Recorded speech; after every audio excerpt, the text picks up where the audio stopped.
மின்சார கண்ணா ஸ்ரீனிதரோட பாடினேன். மலேசியா போயிருந்தோம். அது ஏப்ரல் மந்த் 2024 போயிருந்தோம். ஸோ ஃபர்ஸ்ட் டைம் மலேசியா போயிருந்தேன்.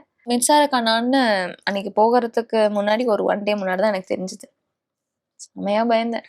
ஏன்னா அந்த சாங் வந்து நித்யஸ்ரீ மேம் செம்மையா பிச்சு உதறி இருப்பாங்க. அந்த சாங்கை வந்து கேட்கும் போதே அந்த அகாரம் ஆலாப் எப்படி பாடுறாங்க அப்படின்ட்டு ஒர்க் பண்ணேன்.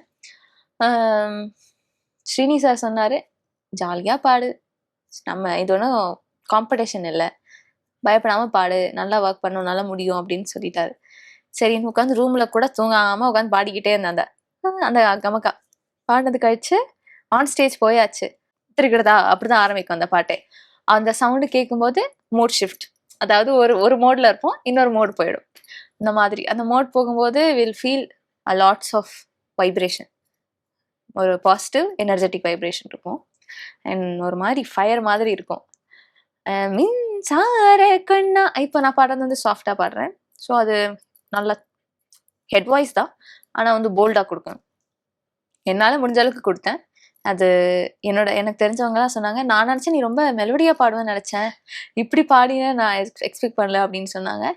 அது அன்எக்ஸ்பெக்டடா ஸ்டேஜ் போகும்போது வரும். இப்ப அந்த எனர்ஜி வருமா? கொஞ்சம் ட்ரை பண்ணலாம் மேடம். ஏன்னா மெலோடியா கேட்டுட்டேன் நான். இப்போ நீதானே அந்த எனர்ஜி. மின்சார கண்ணா என் மண்ணா என் நாரை கேட்டு என் பின்னே வார என் ஆசையோசை கேளா. எப்படிங்க நீங்க பேசும்போதெல்லாம் வந்து ரொம்ப சாஃப்டா வந்து பேசுங்க, ஆனா திடீர்னு அந்த எனர்ஜி அந்த வைப் வந்து வந்துருச்சு உங்களுக்கு? அது ஜஸ்ட் மூட் ஷிஃப்ட் தான், அவ்வளவுதான். அதாவது வெளில விடுற சவுண்டோடைய எஃபெக்ட் வந்து நம்ம மாடுலேட் பண்ணலாம். இது வந்து 3 விதமா பாடலாம். ஒன்று செஸ்ட் வாய்ஸ், மின்சார கண்ணா, அதாவது கர்நாடிக் பாடுறவங்க எல்லாமே செஸ்ட் வாய்ஸ் தான் பாடுவாங்க.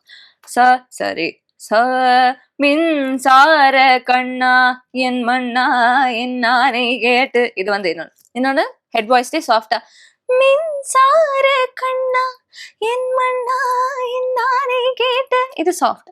அதே போல்டா மின்சார கண்ணா. சிம்பிளான ஒரு விஷயம் என்னன்னா வாயை திறக்கணும். மின்சா, அப்பதான் ஒரு எஃபெக்ட் வரும். இல்லைன்னா மின்சா, இது இப்படி நின்றுடும். மின்சார கண்ணா என் மண்ணா என் நானை கேட்டு என் பின்னே வாராய் என் ஆசையோசை கேளாய். அப்படி பண்ணும்போது வாயை திறந்தோம்னா சவுண்டிங் டிஃபர் ஆகும். இவ்வளவுதான் விஷயம்.